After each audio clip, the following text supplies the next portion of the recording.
Okay, good afternoon, and welcome to the Hamilton County Board of Commissioners Staff Meeting, March 14th, 2023, and I'd ask the dais to introduce themselves. Christy Rischel, Assistant Clerk. Leslie Hervey, Clerk to the Board. Stephanie Summerall Dumas, Commissioner. Good afternoon. I'm County Commissioner Denise Driehaus. Holly Chrisman, Assistant County Administrator. Charlie Annis, Prosecutor's Office. And I'm Hamilton County Commission Board President Alicia Reese. Apologize for starting a few minutes behind. I'm the president. I'm also on the Health Commission Board, and they didn't have a quorum, so I couldn't get out of there, so we had to vote. But we're ready to go now. On our agenda, first up is the Office of Youth. We have Jobs and Family Services Director Michael Patton, who will introduce his team and make a presentation. Welcome. Thank you, Commissioners. Thank you for having us this afternoon to give you an update on the Office of Youth. As you all know, we began this process with the Office of Youth last year, appointed Sarah Gray as the manager for our Office of Youth to run the youth development program under the Office of Youth, and we have a few more updates for this year as well.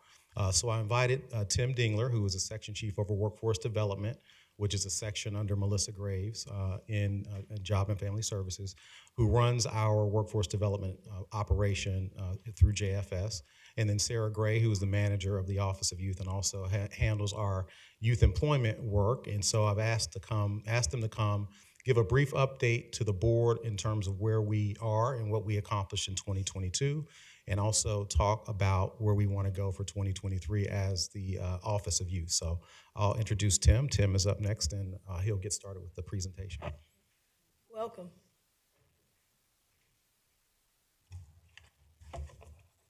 Thanks for having us. We really appreciate it. I have a clicker here, but I don't know what it connects to. I think we had there we go. Isn't that nice?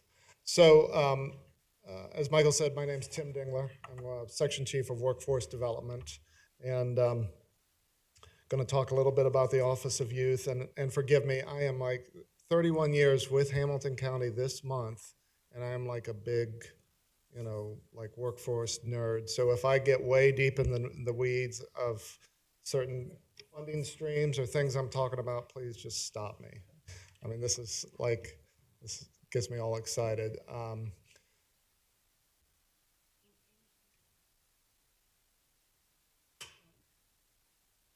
Okay, so, okay, maybe switch to the next. So the Office of Youth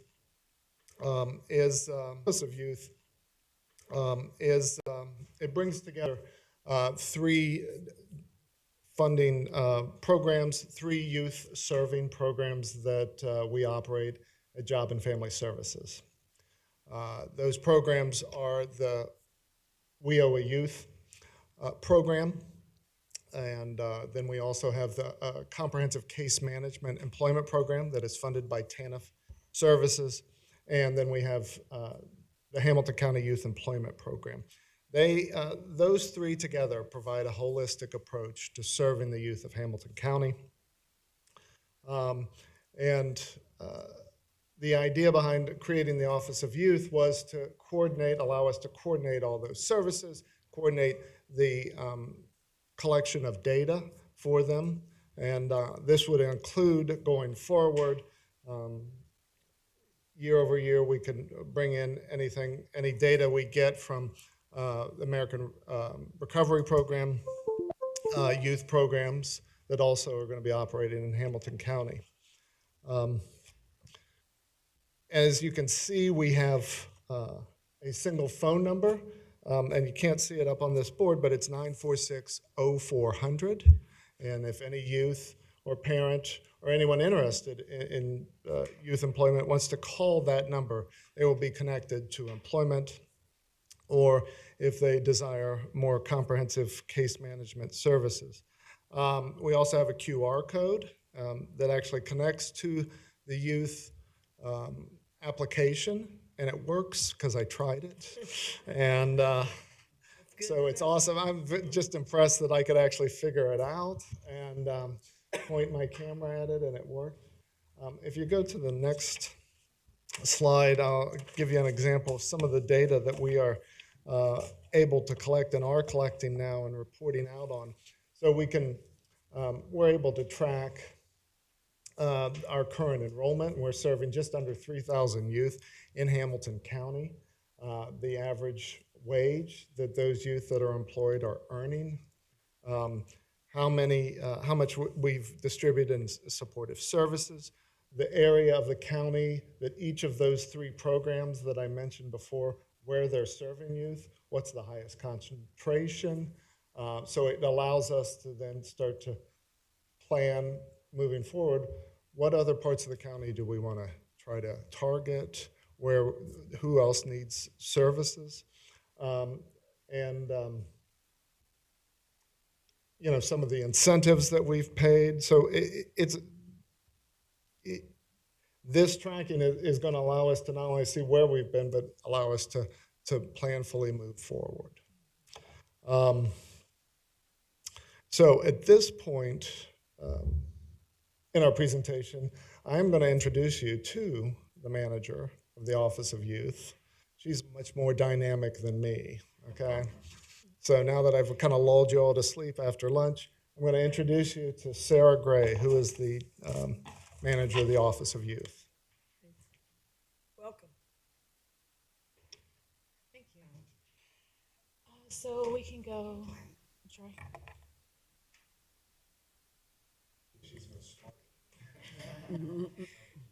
So the first thing I want to talk about is kind of what we have accomplished in the year of 2022, moving into 2023. And so to date, we've served over 850 youth, employed over 700 of those youth with 141 businesses. We have helped 24 youth gain unsubsidized employment outside of our program and provided 95 youth with industry-recognized credentials. Our program has saturated about 66% of Hamilton County neighborhoods, and I'll talk a little more later about how we're going to increase that amount. But our youth on average earn about $17.13 an hour. So our wages are capped at $13 an hour, but when we factor in their incentives and bonuses that they receive throughout the program, that totals to about $17.13 an hour. So they've achieved a lot of great things this year, and we've also provided about $35,000 in supportive services and transportation. Our youth have gained a wealth of employable skills, from life skills to just simply different skills in different fields of employment. They're doing a lot of job exploration, so we want them to have as much opportunity as they can to gain as many skills as they can. Some of those fields of employment include project management, animal care, customer service, financial literacy, and IT solutions. And they've gained other employable skills such as time management, self-directed focus, creative and critical thinking. They've learned a lot about robotics and graphics, which, if anybody knows anything about me, graphics is a big part of what I enjoy in life. So it's good to see the kids getting into that. It's a growing field. And a lot of our employment providers, they also try to teach youth other life skills that are very important to their success. So they're learning how to cook, how to clean, basic hygiene, how to do laundry, how to navigate the bus system. So that's a really great opportunity for our youth as well. The last time we were here, you guys wanted to know about our employers, and I could not remember off the top of my head, so I made sure I made a nice, robust list for you guys this time. So we have opportunities in technical services, automotive, customer service, retail, real estate, financial literacy. So we have a really robust group of employers, and we are looking to expand those throughout the city and get some more, bigger names, but 141 employers across Hamilton County is pretty great for our first year. So we're excited about that. We have YMCA, Cincinnati Zoo, Freestore Food Bank, Cornerstone Realtor Equity, a lot of great opportunities for our youth to learn new skills. And as I spoke earlier, we've got 95 youth that have obtained their industry recognized credentials in some of the areas of cosmetology, STNA, supply chain and logistics, and construction, all the way to pharmacy tech and phlebotomy. And we have several accrediting partners within Hamilton County, like Megan Construction, Allied Construction, Supply Chain, OKI, Free Store Food Bank, Per Scholars, Great Oaks. So some fairly large companies within Hamilton County have offered accrediting. I've highlighted a few of our youth successes. We always want to know what the success stories are, so I've highlighted just a few that stood out to me. So we had a young lady named Emma. She worked at Animal Ark Pet Resort for the summer as a dog walker. She had to do less hours once school started, but her supervisor said she was doing great and was given more responsibilities, and they decided to hire her in October. So that was great for her. We had Antoinette. Antoinette had some struggles in the beginning of her employment, as a lot of youth do, starting out, some behavioral issues, forgetting to clock in and out. But her coach visited her, and due to the support she received from our program, she was hired with a promotion in December. And then we had Anissa. Anissa had some employment worksite issues where a worksite fell through, but she took some initiative with the support of her job coach and looked for outside employment while they were waiting to place her in a new worksite. She did that a little bit throughout the program and ended up getting a job outside of our program with unsubsidized employment with a backup offer with one of our employers. So if that employment opportunity fell through, she had a backup offer, which is amazing. So obviously you guys want to know what we're going to do next, what's coming for us, and how we're going to improve. And we have a lot of things going on right now. We want to improve engagement with the community, so youth as well as employers. So we've engaged with the 513 Relief Bus. We are at every event that we can be at, which is, I think we've only missed a couple of those. So we're on the bus every time their bus is out. We're ready to sign youth up, talk to parents, talk to employers, and talk to other community partners so that we can gain resources to be that resource hub. We are attending several community events. We meet with a lot of community leaders when they're putting on events for anti-violence, resource events, parks and recreation events, events with community centers and schools. We're in the process of preparing for In-Demand Jobs Week. We're gonna have a youth day for the In-Demand Jobs Week in May. We have an event actually on Friday. It's a resource event that our youth have put together for us. So we're gonna come out and network with the resources that our youth brought out. And we have every week in April, that Saturday, we're going to have community events that are gonna be targeted for underserved demographics. So we have one in Cleves, one up in Deer Park, one in East Westwood, and all over the city. So we have 6 of them scheduled, 2 on the 1st and then 1 every Saturday after. And we do, as the county, we do worksite visits. So we go out to the work sites that we have youth employed at, and we talk to the work sites to see what they're enjoying about the program, how the youth are doing, how the youth are enjoying the program, and it gives us an opportunity to see how the youth are actually doing while they're working. So that helps us keep the youth engaged to the program and engaged with us as a county, and not just the providers. And we are working on setting up a survey system that goes out to parents, youth, and employers to get feedback to see how we can continue to improve the program and what needs to be added. And I don't have it listed up there, but like Tim said, we are looking to make this a holistic approach to providing services to youth. So we are partnering with people like OMJ that helps adults, because sometimes to help the youth, you gotta help the parents. So we're trying to make it a holistic approach to helping youth and making those referrals to other youth programs as necessary, such as CCMEP, which is a more comprehensive case management program. And then, so planning and development, we have a lot of stuff in the works. We wanted to make sure that we found our footing with One County branding. We now have a Hamilton County Office of Youth Employment Program logo with the Hamilton County seal. That's been added to our flyer and will be in production tomorrow. And we have a direct access email that has been added to our website. So we have the Office of Youth page up, linked to the Hamilton County Youth Employment Program with our one phone number, a direct email to access us at all times, and the QR code, which will take us straight to the application. We are planning on some text message advertising. We've collected phone numbers through a number of different avenues.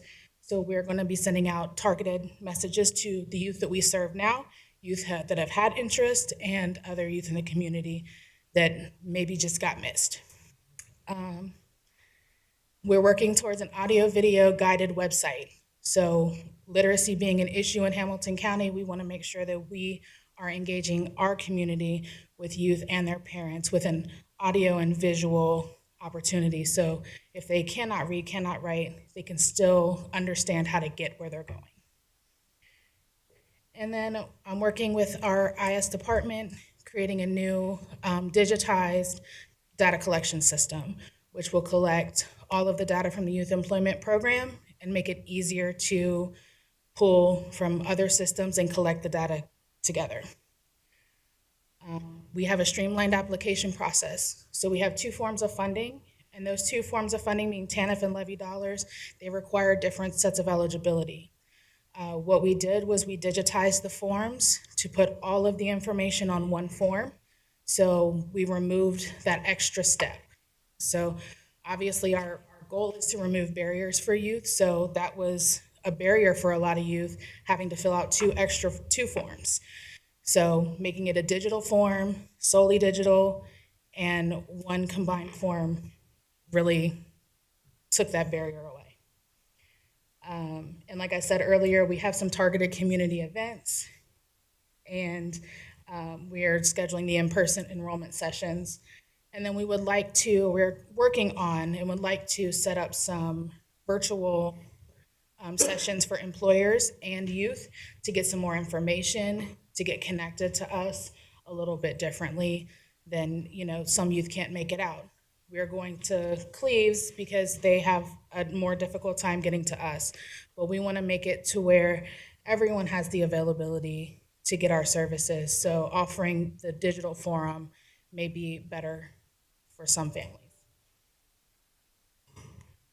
And that's all that I have for you. And I guess if you have any questions, I'll be happy to answer. Thank you. I appreciate your presentation. Do I have another person? Oh, appreciate your presentation. I know we had some technical difficulties there, so I wanted to pull it down so they could see your face. Certainly a lot of improvement. I know last year we were just trying to get it started. This is something I think is very important, and I do want to thank my colleagues as we all have different initiatives that we put forward, and I wanted us to have an Office of Youth, to call it the Office of Youth, for the purposes of being able to get one place people can go, one phone number they can go to, but then combining everything that we're doing so that we can say how many youth have we really impacted. So when you talk about getting into the numbers, I love that part. So we got to keep that part. One of the things, we've got a lot of things going on. Youth are under attack, if you will, as they come out of the schools and go into the summer program.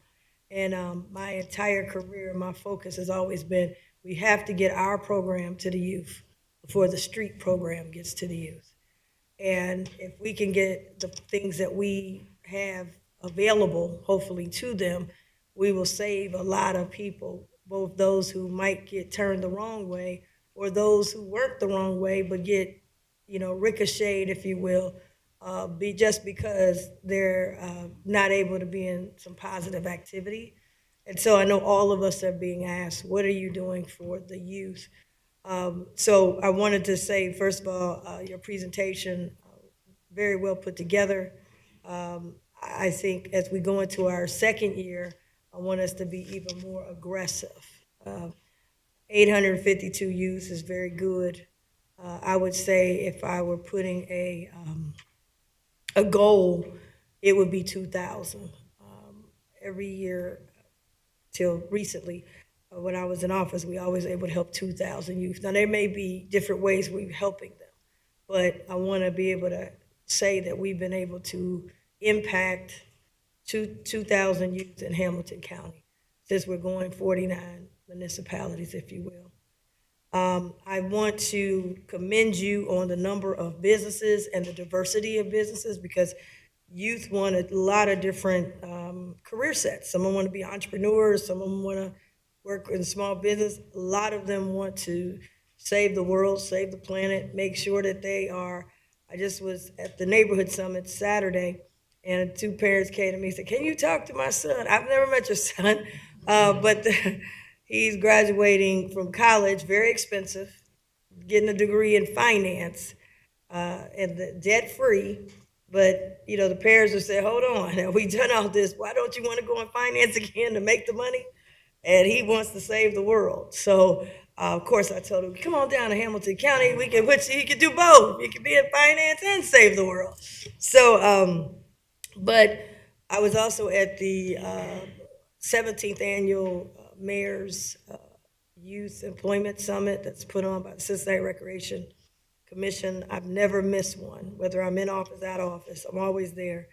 And I saw that we were there, Jobs and Family Services, you guys were there also to try to hire some youth. So I think that area of the type of businesses is very good.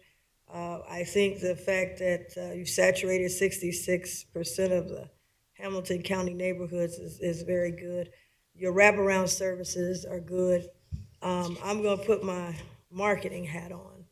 I think that's the area, as I said, at the state of the county, that we all can work better at. We don't have enough emphasis on it because we're so busy doing the work, but we're in a society now as if nobody knows you're doing the work, you're not doing the work, especially when we're trying to reach the younger generation. And I know now we have trying to do a better partnership we only got one person, Bridget, but we're trying to do a better partnership with your team. And so there's a couple of things you mentioned. Some of these you might have already in the mix, but I would like to put forward just because I'm so into this.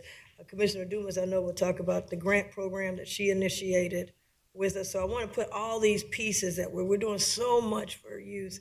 If we could tie these components, we've got a grant program that she'll talk about. We've got the employment program. We've got all these other services, but to have them under Office of Youth, I think Director Patton, you're going to say something to that. No, I think we had that conversation. So Holly and I and the team talked about all the other youth programming that is happening or going to happen under the board. And so I think the view and the hope is that we work together. So when we do these updates that we plan to do throughout the year, we can incorporate more data. So it's youth employment, also potentially other areas of county service delivery that are impacting youth, and have that reported under one single umbrella so that there's an understanding of the scope and the breadth of everything that we're doing. So we're working towards that as well. That'd be great. I would just ask that we would like to, at some point, quickly, have a press conference officially really kicking off the Office of Youth. We'll be able to talk about, here are the 4 or 5 things.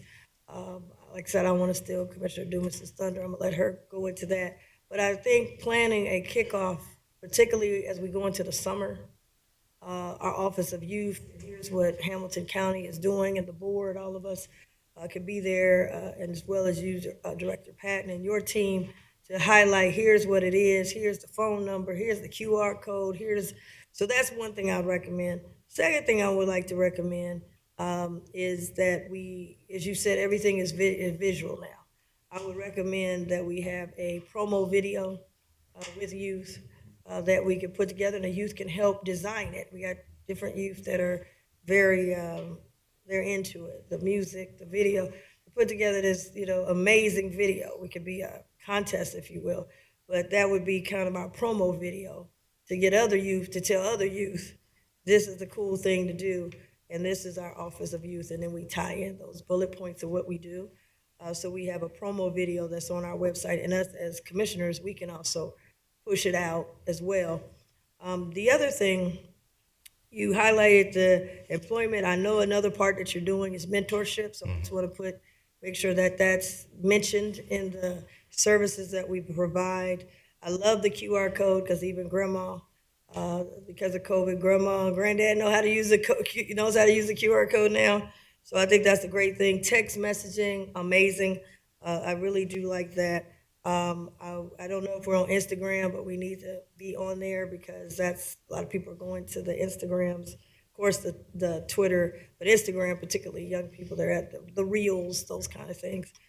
Something that would be kind of Office of Youth specific and have Reels and Instagram and fun things showing that what we're doing. So we could have video content of what we've been doing with young people through this program. I would also like us to begin to, you have one, but just it needs some tweaking, a back to school initiative. And would like to see that possibly with the 513 relief bus. You're with the bus, but I'm saying something themed specifically for youth. It could be the kickoff, it could be the back to school where they can get, they have to get these, when you work in these jobs, you have to get a physical, that cost. If we had something, we're prepared on the bus to do physicals. We can do the free physical. You can get signed up for the job.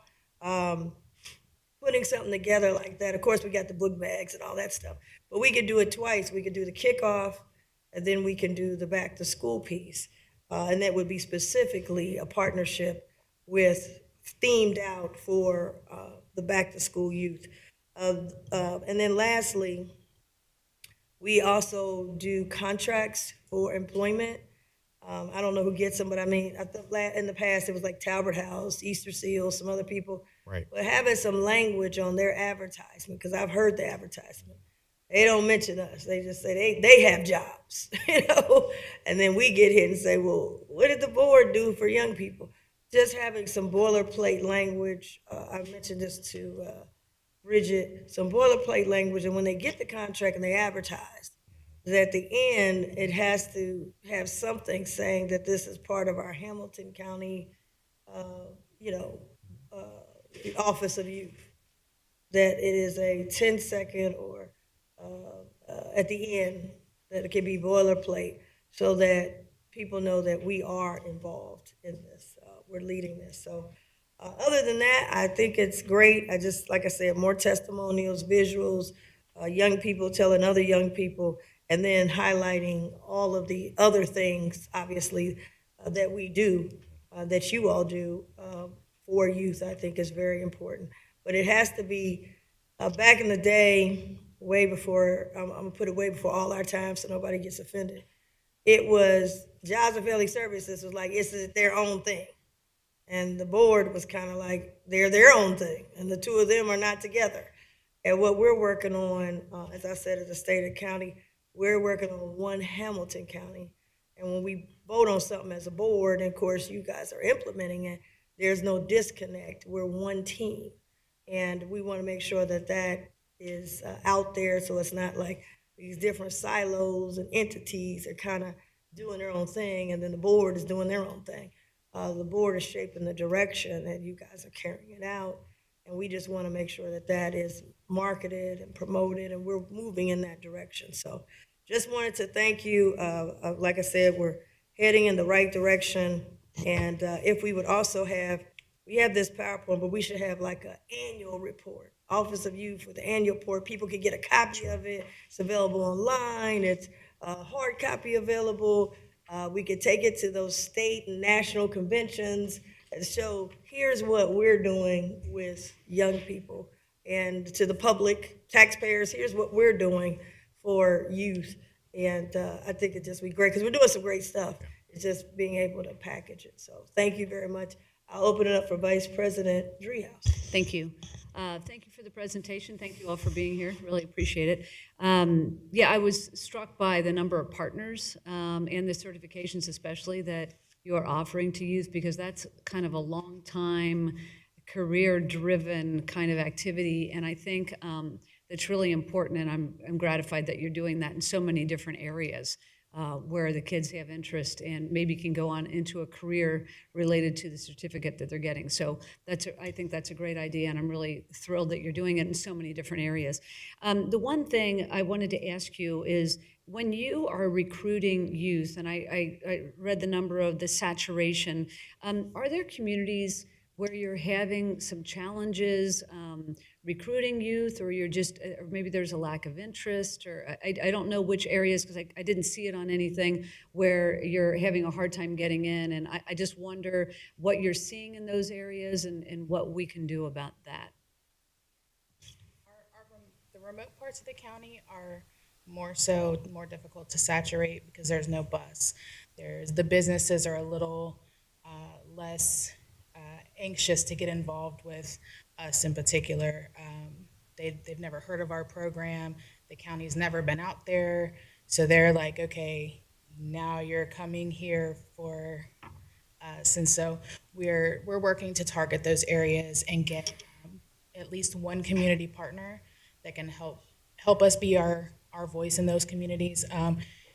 Northeast, Indian Hill, Loveland, Madeira, I don't think they so much need us as much, so those areas are hard to get into.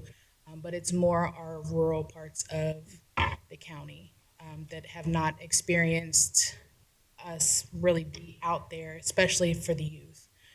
So they're a little harder to engage with. But we've been invited in to Cleves especially.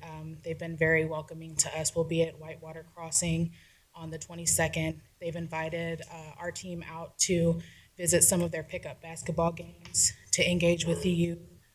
So what we really need is just really a voice out there. So if you can get us out there, get our voices out there, that's fantastic. I think marketing will help, really making the targets in those areas. And like I said, we're working for April to do kind of a hard launch into some of those areas where we're having difficulty. So getting at least one community partner who can hit us in a whole circle around the county throughout the month of April. So that would be our biggest difficulty. So I think part of our plan of going digital and doing some virtual stuff will help. But we really want to be bodies on the ground. We want them to see us and be familiar with us and get to know us.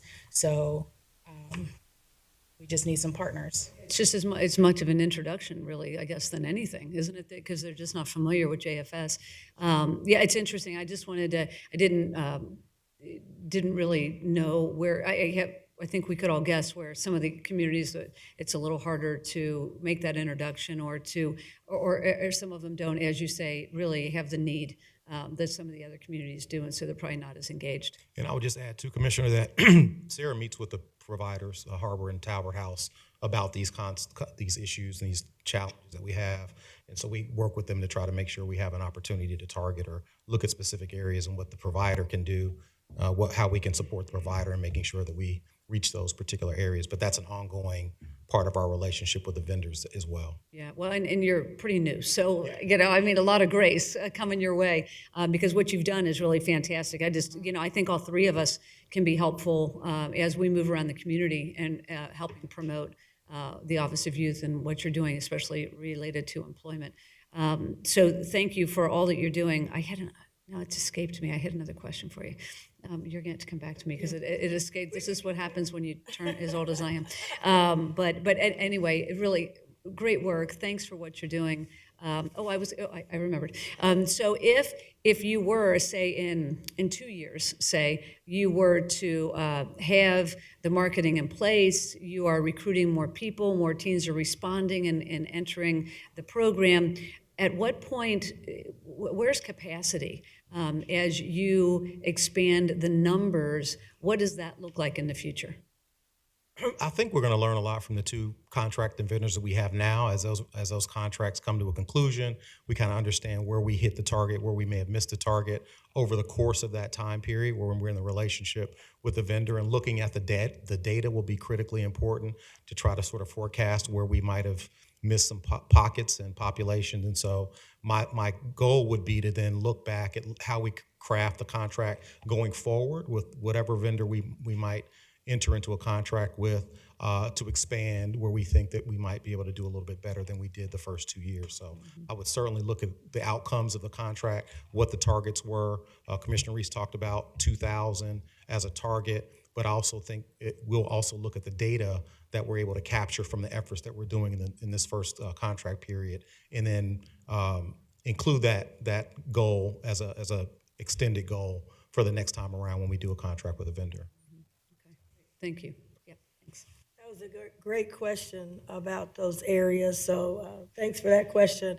I also think when you did the relief-a-thon in Woodlawn, like the mayor, Mayor Poole didn't know about this, and I brought him over, and he was like, we got jobs right here, and they started connecting. So I do think you're absolutely right. This gives them a chance to go out, whether it's through the bus or other things, to form those relationships, and then some of those elected folks in those areas find out about it, and then they can also help us get the word out. But I think they were ready to hire some people right there in Woodland, so that was great. Commissioner Dumas. Thank you, Madam Chair.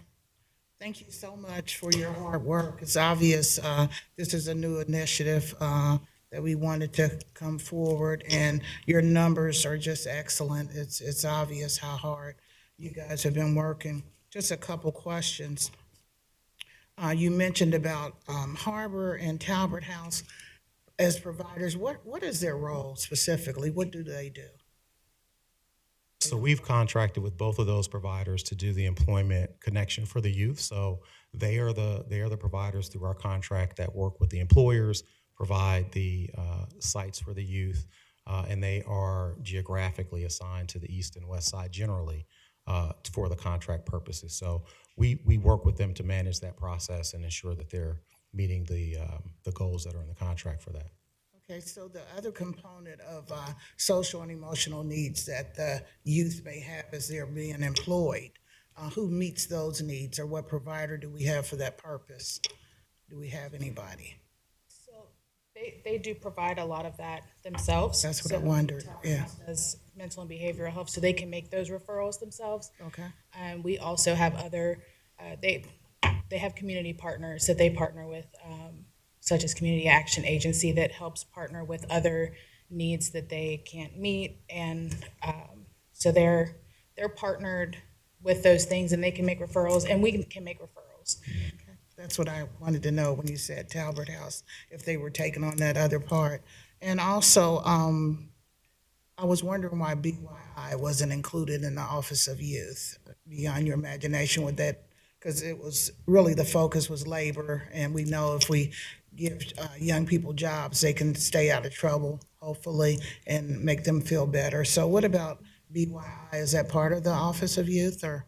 Yeah, Commissioner, so we're scheduled to do a presentation on BYI. I think part of the effort that we're going to undertake with respect to foster children and adopted children, we included in the reporting out of sort of how we're helping youth. So I mentioned earlier, there's a lot of aspects of what we do at Job and Family Services, and so it's helpful to have that under one umbrella. So my goal would be to have a presentation specifically about Beyond Your Imagination, but certainly in the reporting, I think we can certainly include that as a part of the regular update in terms of a general report out in terms of how we're working with youth and supporting youth. So as I looked at the circle and Sarah was in the middle, would that BYI have a circle of its own, or what would it be? Is it inclusive of any of those other circles? We can certainly take a look at that, right? Our Children's Services team is working to develop the calendar. I think we've talked about that as well, and also investigating the mechanism, how we can support youth to make sure that they have an opportunity to take advantage of enrichment activities like the play and games and concerts and things of that nature. So we're still developing that. So I think I'm on the schedule for early April to give a presentation about where we are with that. Great, thank you. And the partners are really impressive, and if I think of any more, I'll let you guys know. That's all I have. So, yeah, thank you. I think that I would agree with you. I think it should be one of the circles. I know it has to have it may not be Sarah running it, Right. whoever you have running, because I do think it gives that holistic approach to youth. And there may be some other circles that you may think of as we go forward. I do want to ask, I had gotten questions at the employment day, Youth Employment Day on Saturday about entrepreneurship. It's a big deal. And I think the young man that was selling the water, Iris Rowley, got with them and got him an entrepreneurship. Do we have an entrepreneurship component to this, or is that something down the road? Yes, I actually met someone at the Mayor's Career Expo who does entrepreneur and business training. But we do have that component through one of our partners. Talbert House does provide entrepreneur workshops. But I'm working to create that partnership with another organization that we can put our partners together and create something new. So we're working on that. Yeah. actively. So I don't know if we have that now, but if it has to be a little bit later, I do want a robust entrepreneurship. I come from entrepreneurship. And so that is really, and then we've got, of course, what we're doing with small business, try to be number one for small business owners. But I really think an entrepreneurship component, I don't know if I'm not familiar with what the Talbert House does. They got a lot of different components, but I mean a real focused one on entrepreneurship. And maybe I don't know if it might have to be the next time, but we did, I guess what I was looking at, where the kids could even have a pitch component. I know we're doing a pitch for people that's been in business, but a pitch component where they come up with a entrepreneurship thing and they might get something toward their business, or they help set them up for their EINs, or they come out of this and they go to, I know one of the magazines used to have a national conference for young entrepreneurs. Maybe they get to go to the Young Entrepreneur Conference and really understand entrepreneurship. But I do want something that would be kind of the county's own entrepreneur. You got the young ladies with the lemonade stands, and now they have businesses, or bottling, how to get their products in stores. Maybe it's a partnership with Kroger. I'm just throwing all these pieces out.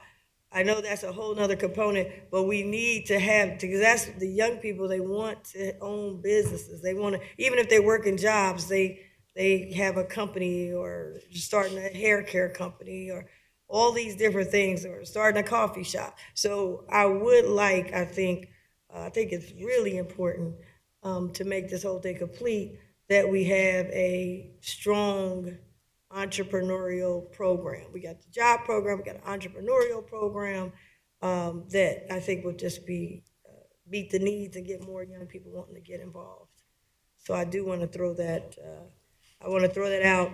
And I also want to throw out, we do have, you might have it over there, but I know we have over here that Bridget Daughtry has, maybe a youth podcast. We've got podcast equipment. The youth they love podcasts, they love making videos, they very, very creative.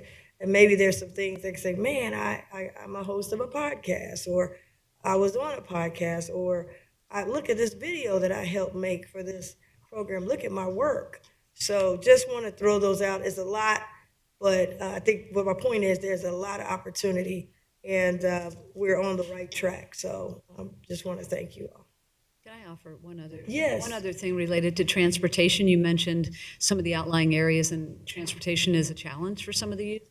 SORTA is thinking through how to reimagine what they do, especially given the levy that was passed a couple years ago. So I do wonder if they're doing some through-the-door services for seniors and people with disabilities. I wonder if there's some opportunity there for them to do some of they have smaller vehicles now, and maybe responding to some of the youth needs related to transportation. So I just offer that because I know they're trying to rethink, how they do business throughout the county. So just something to think about. Yeah, thank you. Commissioner, thank you, guys. I'm sorry. before I'm sorry. Thank you, Madam Commissioner. I would just like to thank Michael, Sarah, and Tim. I think the work they're doing is excellent at the direction of the board. And as I want to reiterate what Michael said, we're really looking forward to the annual reporting when we can include all the other youth programs that we're doing, whether it's through the American Rescue Plan, Beyond Your Imagination, all included in there. So you will see some big numbers coming. So we're excited about that, and I want to thank them for all their great work. Director Pack? She stole my thunder. No, I just want to say thanks to Tim and Sarah You for. want to say that you did it, right? No, I'm just kidding. No, I just want to say thanks to Tim and Sarah. I know it's their first time presenting, and so I wanted to give them an opportunity to present the work that they were doing. They've been really responsive and done a great job of building sort of what the vision is, and my team has been really good at that. So I just wanted to thank them publicly for that. Yes, I want to thank you all as well. We're on the right track, and, really that next generation of leaders you're building. Thank you so much. Thank you. Okay. Let's see. Next on the agenda, home funding recommendations for affordable housing development projects. Maria Collins, who is our community development administrator. Welcome. Welcome. Hi. Let me check this, see if it's working. Beautiful, beautiful. So, good afternoon, President Reese, Vice President Driehaus, Commissioner Summerall Dumas, and Holly. Hi. So you're sitting in today for Jeff. So today I'm here to present the 2022 Home Investment Partnership recommendations, and I wanted to make that distinction because now we have the Home American Rescue Plan that will be allocating funds or administering funds from coming up real soon. So I want to make that distinction. The Home Investment Partnership RFP program that we administered, we did our 7th year of this program in 22. That program is administered, of course, out of Community Development Division in the Planning and Development Department. The home funds are the largest federal block grant funds to states and local governments, which are designed. I thought it worked. Okay. Which are designed exclusively to create affordable housing for low-income residents or households. The home funds are used for a wide range of activities, which include new construction, buying, and or rehabbing affordable housing for rent or home ownership, and also for providing direct rental assistance to low-income people.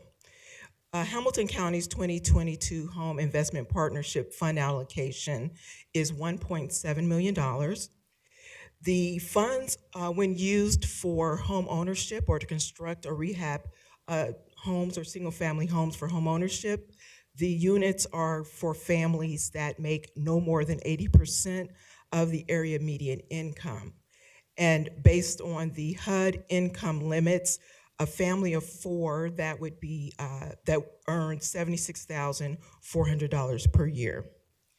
If the funds are used for the construction or rehab of rental units, these units would be targeted to families who earn no more than 60% of the area median income. For a family of 4, they would earn $57,300 per year. The 2022 home budget allocation, which was approved by the board in the 2022 action plan, is as follows. $192,181 of that $1.7 million is applied toward administration and our housing action plans. $210,000 is applied to Inner Housing Network, to Model Group, and the balance of that, $1.3 million, is available for our home RFP awards. So as you can see, our total exact balance for 22 is $1,702,181. The 2022 home RFP program is for all affordable housing developments that are funded through a competitive process. The award limits in this program are as follow. $50,000 is the minimum for the development of regular units. $75,000 is the minimum for what we call high poverty units. And these are units that are constructed or rehabbed in Lincoln Heights, Laughlin, Elmwood Place, Gulf Manor, and Cheviot. The maximum award is $500,000. These properties that these funds are used on must serve low to moderate income households in participating jurisdictions. And they also must include at least 4 housing units, which was not included on this slide. The 2022 RFP home review process is as follows. We have a submission timeline for 22, whereas we released the RFP in October of 22. We held a Q&A session on October 12th of 2022. And then all applications were due into community development on November 7th of 2022. As a result of our RFP process, we received 11 affordable housing development projects with a total of over $5 million of home funding requests and an overall project cost for all 11 projects of over $140 million. Our 22 home RFP review process consists of a staff review of all proposals for completion and eligibility. Those applications are then reviewed and underwriting is completed by the National Development Council. And then the Community Development Advisory Committee, CDAC, reviews, scores, and then makes recommendations for home awards. The 2022 home RFP funding recommendations are being made for Habitat for Humanity of Greater Cincinnati. The project is the Habitat Laughlin and West College Hill housing project. This is for new construction of single-family homes for home ownership. The recommended award by CDAC is $500,000. The total project budget is $900,000. The total number of units being constructed in both communities is 6 units. The total leverage is $2.25 of equity for every dollar of county home funds in the project. The next project being recommended for awarding is to Homesteading and Urban Redevelopment Corporation, HERC. HERC is doing new construction of single-family housing in Lincoln Heights. They are proposing to construct 4 new single-family homes for home ownership. The recommended award is $300,000. The total project cost is just over $1.2 million. And the leverage is $4.12 of equity for every dollar of home fund. The next project being recommended for funding is Episcopal Retirement Services. The project is Pedretti Place. The location is Delhi Township. The number of units being constructed is 48 units. This is new construction of multifamily housing for seniors. The recommended award amount is $500,000. The total project cost is just over $12 million. The leverage is $12.27 of equity for every dollar of home fund. And you'll notice that there is a note to this project because this is the second home grant that will be awarded for this project, which will be a total of $1 million of home funds that the county will award to this project. They received an award in 22 for $500,000. I'm sorry, in 21 for $500,000. They've requested an award of $500,000 for their 2022. The reason for that is due to increase in construction costs related to inflation. The next project and the final project being recommended for funding is Kingsley Consulting LLC. The project is Victory Vista. The location is the city of Cincinnati. The type of project is new construction of rental multifamily housing for seniors. The recommended award is $100,000. The total project budget is over $14 million. The leverage is $145.91 of equity for every dollar of county home funds. Total number of units being constructed is 59. So the total recommended award for 22 is $1.3 million. Total project budget is $28,994,511. The total number of units that will be constructed with 2022 is 108 units. The 2022 home requests or projects that were not awarded are Talbert Services, Over the Rhine, Community Housing, Model Group, Penrose, and the Cincinnati Metropolitan Housing Authority. The reason for that these projects are not being awarded, Talbert Services, Over the Rhine, Community Housing, and Model Group are all permanent supportive housing projects. So we thought it would be best to pull those projects from this round of 22 home funds and recommend them for funding of our home ARP funds, because these projects address homelessness and they're better suited for our home ARPA program. The Penrose projects, they had 2 projects in the city of Cincinnati. These projects have what are called choice limiting actions, which prohibit us from awarding these projects. A choice limiting action is any action that occurs before the entity is notified that they will receive award or funding from the county. So in this case, they have began site work. They moved dirt on the project. New construction, things of that nature are considered choice limiting actions. Therefore, that would prohibit the county from moving forward with awarding that project. And then Cincinnati Metropolitan Housing, they did not show evidence of funding from the city of Cincinnati.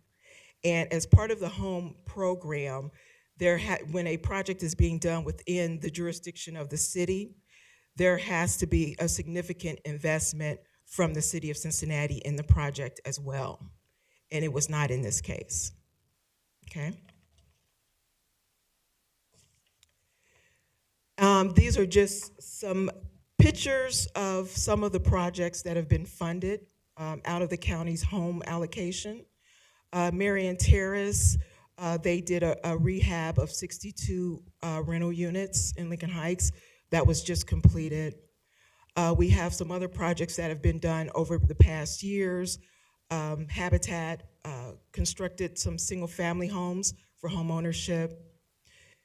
The Virginia Coffee House project that was done in Norwood, that was also a a project for affordable project housing for rental units. The Logan Public Supportive Housing Project, that was, Logan Towers rather, that was done in the city of Cincinnati, was completed a few years ago. There was also another project completed with our funds, Housing Network in Hamilton County.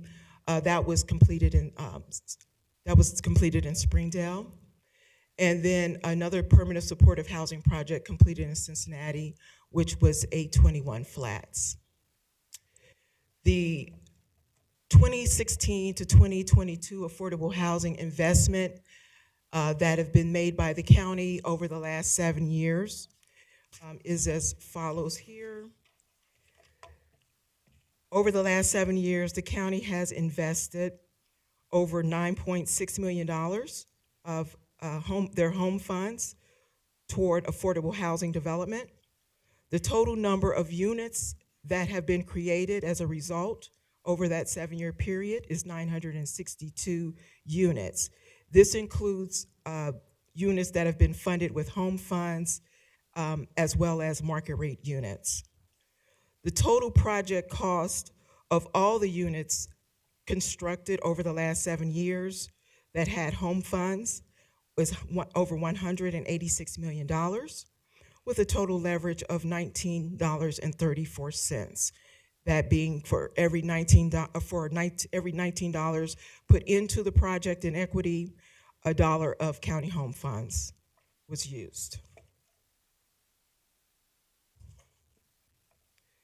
So when I was here last year to present the 2021 home recommendations, I was asked to give a breakdown or an overview of the county's expenditures in home funds and the number of units that those funds were used to create.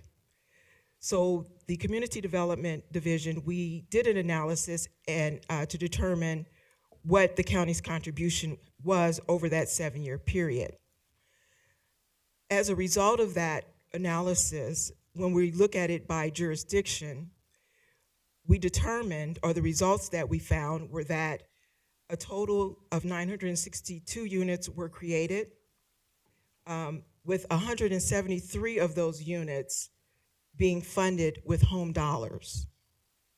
The home funded units comprised 18% of all the units that were created through home during those years.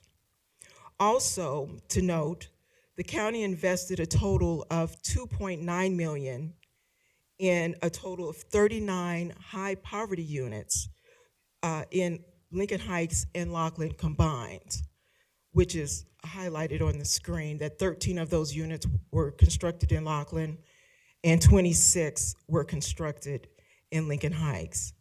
And another point I'd like to make, that, as you'll see, of the jurisdictions, more home dollars were used to construct units in Lincoln Heights over that 7-year period. Also, in our analysis, when we looked at the home funds per unit by year, the county has invested over $9.6 million in 12 participating jurisdictions, which, as I stated before, created 173 home-funded units.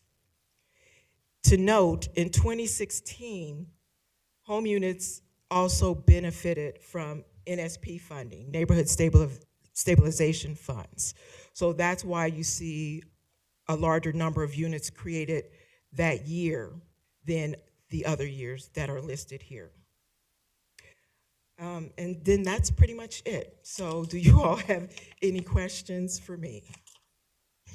Thank you for your thorough presentation and also coming back answering those questions, because we do want to kind of see, you know, how many units are we impacting with not just this fund, but all funds that we have to vote on.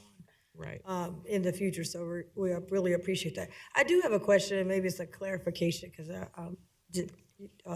didn't maybe understand it when I first got elected. I thought that these funds had to be spent outside of Cincinnati, Yes. So, because I see Cincinnati in here. yes. Trying to The only exception to our home funds administration in the city of Cincinnati is if it's a public supportive housing project, and it also has to have, as I stated, a significant contribution from the city of Cincinnati in that project. But it has to be a permanent supportive housing project. Got you. Yeah, because that was just a little confusing, because I know we kept telling everyone that we can't do certain things, is what I was told to tell folks. And now we're back with a Cincinnati project. Yeah, And they have their own funds. yeah. So I don't know why, I'm not sure about the other projects, but that was what I was told to tell people. And before now, I've been telling them, and now we have a Cincinnati project, or a couple of them. Yeah, that's the only exception that we have is the permanent supportive housing. When I gave my update to you all, I think it was last month on community development updates, I believe I stated that there was that one exception in there. So if you all have those slides, you might You might have. use those but you as a come with reference. a lot of you came with I know it was a lot. chunk of a lot of information. I know you do this all day, every day. We do this and more. We don't get as deep on some of the things. So I did miss that. But your predecessor, who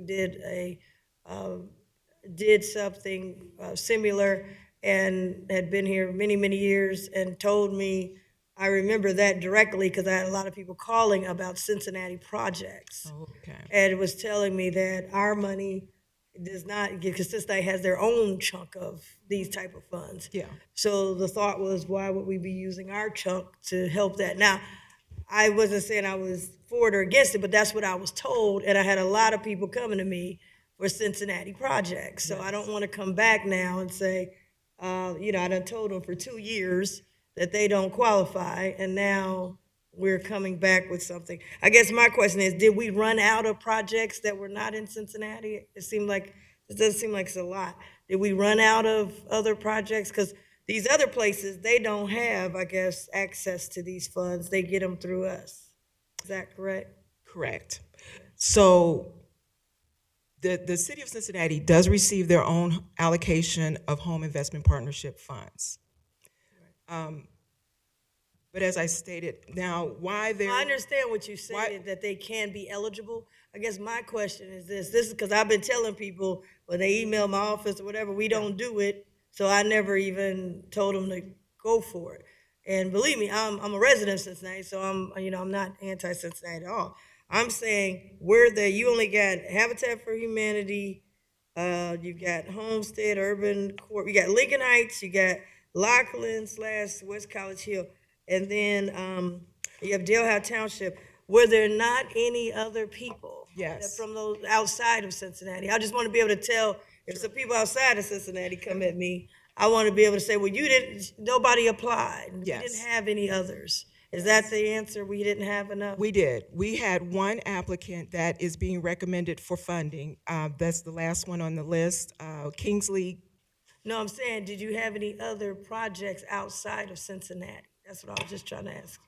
Outside in the county? No. Yeah, in the county. Oh, no. These were all the projects that we All that received. was submitted. Yes, I'm so sorry. We received 11 applications. These are the 11 applications. Okay.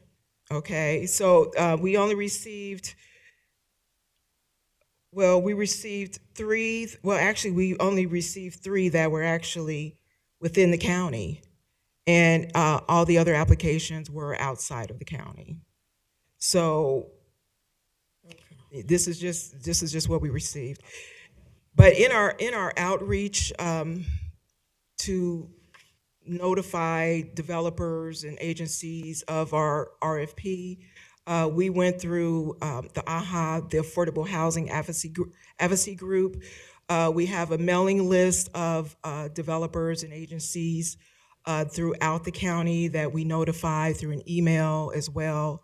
So we really did a lot of outreach to inform as many groups that we could about this round of funding, because last year we got like 3 applications, which was really low. I just came in and had to get the RFP out, but I knew it was a concern of the board at that time that we had such a low response that year. So community development, we made a concerted effort to make sure that we get the word out to as many people as we could. We have our public notice that goes out in the Inquirer and the Herald, which runs for 15 days. We have the information that we put on our website. So and then just word of mouth, the program managers as well as myself, in meeting with our jurisdictions informing them that, we have this RFP that is coming up that we'll be releasing soon. So we did pretty much all that we could to try to get the word out to everyone that we had funding that would be coming available through our home program. Thank you. I appreciate that. I just wanted to get clarity because I don't want someone, I did put that information out before it came about, that, we can't do anything in Cincinnati.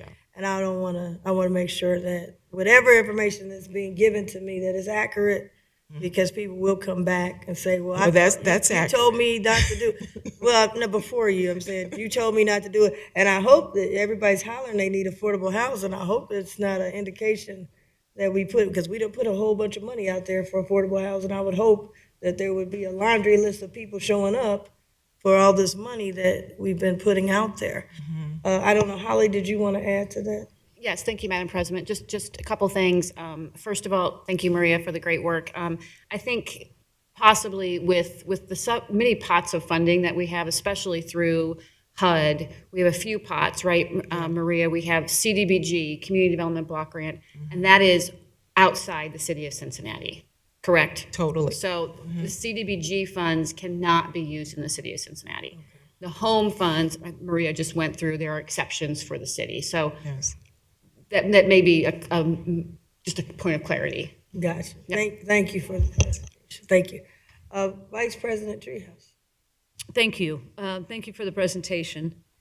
So when I was looking at the list of those that received the funding and those that did not, I too was struck. I'm glad that we funded the 3 that are outside the city because this is their sole opportunity to get these funds. So I appreciate that in addition to President Reese saying that. The other ones, I was struck by how many of them were requesting the funding, and that some of them, and I read through the details, some of them aren't eligible. And to the point earlier, we've got these different pots of funding related to housing, because housing, as we've all said a million times, is one of the highest priorities of the county because of the need out there for different kinds of supportive housing and low-income housing, affordable housing, workforce housing.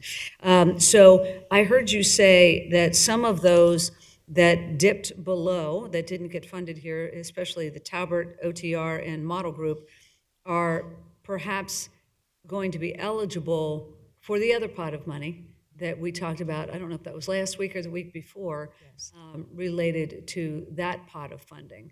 And so I asked for some clarification. Holly explained it to me, which I'm grateful for. But I did want to highlight that it is confusing because we've got so many different pots of money for housing. And then we've got the CDF pot, which is the real deal pot. That's the big one. And we're leveraging money from the city and the state and privates in that pot. And that's where the rubber really hits the road, I think, for the county, because we're hopefully going to see many, many units created. I mean, when we talk about it, when you look at the number of units created, it's still, for the 2 top projects, it's only 10. So it's just a slog, it's just, it's one at a time. But I'm glad to see that we are making a dent with some of these housing projects throughout the county. And I will look forward to these folks maybe responding to that other pot that they might have more success with. So I appreciate the presentation. It was very thoroughly done, and I have tons of information sitting in front of me, so thanks for all the information. I try to give you all I appreciate it. everything. Good. No complaints there. Thank you. No, it's really, really thorough. Yes, Commissioner Dumas. Thank you, Madam Chair. Thank you so much for your presentation. If we could go back to the first slide, if at all possible. And you mentioned that we were allocated 1.7 million. We can go one more. Yeah, one more. Okay, wait a minute. Okay, yeah, right there. Can you explain to me the role of Interfaith Housing Network and Model Group? Yes, so Interface Housing Network was our CHODO, Community Housing Development Organization, and we have to, each year we allocate a percentage of our home funds to a CHODO. So this is for a Choto project. Model Group is doing a project, Melrose Place, if you all are familiar with that. So this funding is for them to complete that project. Okay, so, thank you. Model Group also put in for additional money through this, and they were refused or denied. So how were they capable of getting money in the front end and then putting in again for more money? Well, the funds were actually awarded to Interfaith Housing Network. Okay. Model Group is the developer, but the funds were not awarded to them. They were awarded to the Choto, and that's who's doing the construction. So really, instead of Model Group, it could just say Melrose Place, the project. Yeah, it might be better to Yeah. put it that way. And then the other thing I wanted to ask, you indicated how much funding each one received, but I always like to know what the request was. What did they request? I know what we gave them. I didn't see it on there. Okay, yes. Okay, so if you can maybe give me that later, that would be good. To see what percentage of their requests they actually received in the funding. Well, I can tell you just off the cuff here. The top three received the full request amount. Kingsley and Company actually requested $400,000, and they were only awarded $100,000. But definitely in the future, I will be sure to include the ask amount. Okay, thank you. In addition, Episcopal Retirement Services are receiving a second allocation, and just wondering why they received it in 2021. I understand you were saying there was an increase in equipment and all that, but just wondering, like you were saying about just now about Kingsley, received $100,000, they asked for $400,000. Just a better understanding of why are we funding Episcopal again so quickly? Well, once again, just to reiterate, Episcopal Services, their project cost increased by over $1 million, well, close to $1 million. And as I said, due to inflation, so they're just, they came back needing more funding. Because of the type of project it is, CDAC felt that without the additional home funds, they would not be able to proceed with this project of constructing new housing, multifamily housing for seniors. The number of units that they're constructing are pretty significant as well. So CDAC felt that to go ahead and award this additional funds to help them move forward with this project at this time. And then as far as Kingsley goes, with their ask of $400,000 and them receiving $100,000, Kingsley, well, first of all, this is their first application to the county for home funds for their project. Their project is creating housing for seniors that are over 50 years plus.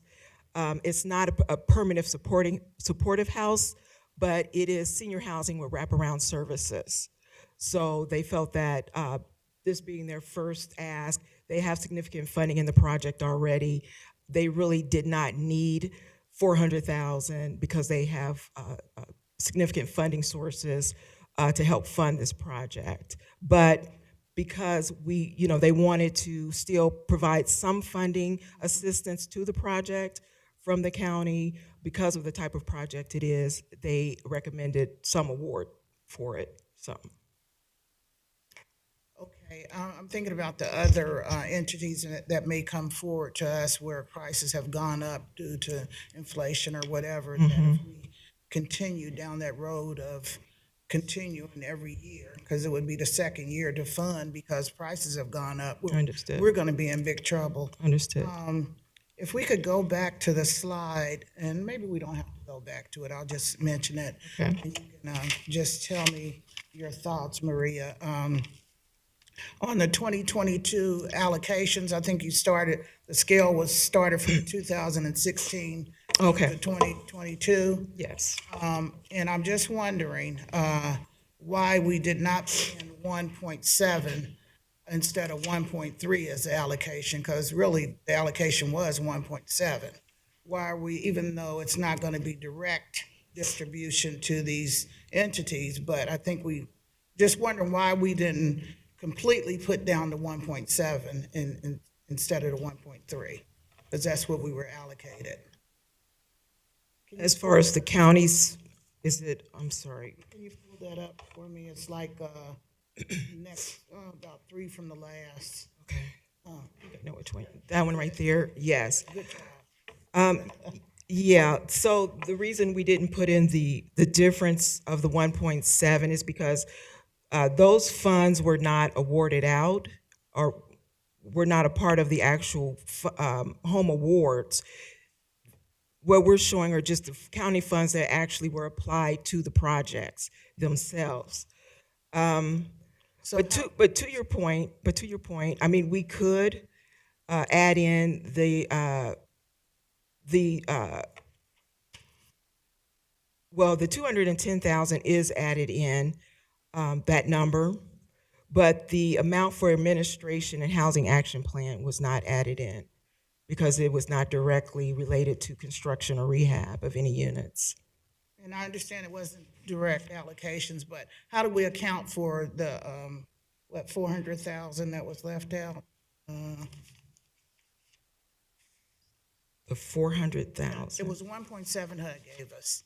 So. Yeah, 1,702,181. Right, Mhm. we have 1.3. 1.3. We account for how would I even know as a resident that we got 1.7 and not 1.3? Even though all of it didn't go directly to applications. Well, I mean, we really don't, I mean, like I said, maybe James can explain it. He's sitting there letting you. Yeah. Where is it indicated in our financial records that we receive, other than a letter or something? Okay.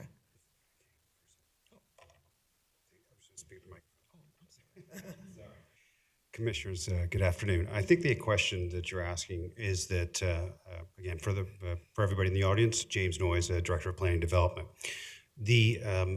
In the action plan, which the commission passed at the beginning of the year, that's the allocation of the 192,000, and it also is the 210 to the CHOTA, which was mentioned earlier. So that's the time, of course, the commission sets that agenda, and we'll be also coming up this next year. In fact, you'll be working on the 2023, is that right for this? Yeah. The action plan coming up. That's the opportunity to kind of look at those. The 192 includes administration area, and it also includes the housing plans as well, which are being funded, which are completed right now for how many communities? 8 communities housing plans. So that's what we use the home for. So I think that's the answer to your question. Maybe I misheard it, but That's not the answer. And I appreciate you trying to, give me an answer. I'm just really sensitive about this. We got 1.7 million from HUD. I understand that some of that was for, what was the name of the COSHA or something? CHOTA? Okay, CHOTA. I understand that, but we need to be transparent and indicate that we got 1.7, not 1.3, the county funds that we distributed directly. So I'm asking, where is the remainder of the money being indicated? I mean, the county funds 1.3 is not accurate. We got 1.7. right. I'm not saying you're not accurate, so.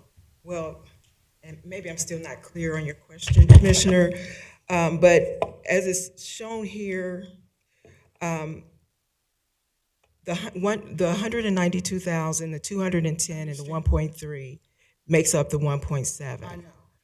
So our county funds that we received were 1.7, not 1.3, regardless of what we used it for. Do you understand what I'm saying, Holly? Madam President, Okay. Commissioner Summer Dumas, might chime in?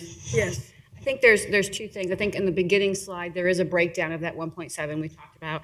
I think on the slide we're referencing, and maybe we can change the title in the future. Right now, it's the affordable housing investment. So Direct I think for community development, that definition is kind of bricks and mortar going in the ground. So I think maybe in future years, we could distill that out. We received this much in home funds, but this much was then used for actual housing production. Absolutely. So if that would, Answered it. Yeah. okay. So James, you can sit down. Thank- I'm just kidding. Wait a minute, I gotta get this now. Okay. Thank Yeah, that's, Thank you, thank you. I found that quite a, we need to account for all of it. Okay, Sure we I got you now. Thank you. I'm sorry, I was totally Oh, it's confused here. okay. Because I'm like, well, this is 1.7. No, you did great, so. So you have to sit back here to understand me. Just kidding. Oh, sorry. That's it. Okay, that's all I have. Thank you, Holly is always our interpreter, so thank you very much. Okay, where do we go from here? So the next step is we will notify the awardees, and we will also notify the other groups that did not receive or were not recommended for awarding this year. And then we will come back to you with, on your consent agenda, with the 7 funding agreements for consent for execution by the county administrator. Okay, Commissioner Dumas, are you Yes. comfortable with that, or you want to get some language straightened out before we move forward? I'm comfortable. Moving forward with it? Yes. Okay. All right. Vice President Dreehouse? Okay. Okay, well, thank you very Okay. much. And just, I want to say, I will continue to refine the information that I bring to you, so that it's clearer. Yeah, no, we appreciate it. No, it's good. Yeah, we're good. We just got to get, so we understand it, that we can articulate it in layman's terms. But let me also say that as we're moving forward with this affordable housing piece, Yes. and I'm from Cincinnati and I live in Cincinnati, but we do get to hear from outlining areas because they get one bite at the apple. So we usually try to, I guess, stretch our money to go there. Right. There will be a lot of opportunities because of the city's investment, the CDF investment that we're doing, that will have a lot in Cincinnati. So that was my concern, was that there's other areas that only get this opportunity. They don't have the other pots of money. So I just was concerned about that. Yeah, and the that's all. other thing that is so, I think, notable, when you look at the funding that we've got here, this 1.3 of direct allocation, and the number of units, so one of them, we've only given 100,000, and the project is 14 million, generating 50 units. It is so striking that it is so expensive to get these units online because of all this conversation we just had related to this funding.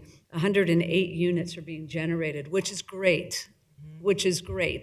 However, we had a report a number of years ago that said we need 40,000 units of affordable housing. So it is so striking to me when we talk about these things, because they're big pots of money, and how expensive it is to generate these units. So anyway, I just noted that the top 2 are just 10, and then the other 2 are must be much denser and producing more. But boy, it's just a slog. It's just a lot of over and over again allocating dollars to try to continue to address this really big problem in Hamilton County. To your point, Commissioner, it's all over the county. Right? Yeah. Affordable units require a lot of subsidy to build. Yeah. And these larger developments with multiple units, generally are eligible for tax credits, so that, the developer is able to go after the tax credits as well. But either way, it's expensive to build affordable housing, and that's so ironic, but it is. That's right. Commissioner Dumas, you had something? Chair, I just had one question. When we allocated Episcopal Retirement Services last time, how did they get 500,000 that time too? So 500 this time. Right, so it'll be a total of $1 million. I was just thinking about Kingsley, and you were saying they have other funding, and I don't know where that other funding is coming from, but I was just thinking about, and they requested 400,000. We couldn't even. I was just thinking, if we could have maybe giving them half. You say they're new and, you know, I don't know. Well, Commissioner, the Kingsley project, actually, their gap wasn't 400,000. Their gap was just around 100,000. So they really didn't need the 400,000. Because they have other funding? They have other funding in Okay. place and tax credits. Okay, So, good. Thank you. Okay, is that it? That's good. Okay, you can get on out of here. all right, you guys have a nice day. No, thank you for all your work. Really, really. I know this is not an easy thing to do at all. Yeah. So thank you. So hang in there. Stay with us. We appreciate it. Okay, there's no further business to come before us. Anyone going once, going twice? We adjourn. Or do I have a motion to adjourn? A second, the motion to adjourn? Commissioner Reese, Yes. Commissioner Dreehouse. Yes. Commissioner Summer Dumas. Yes. Thank you.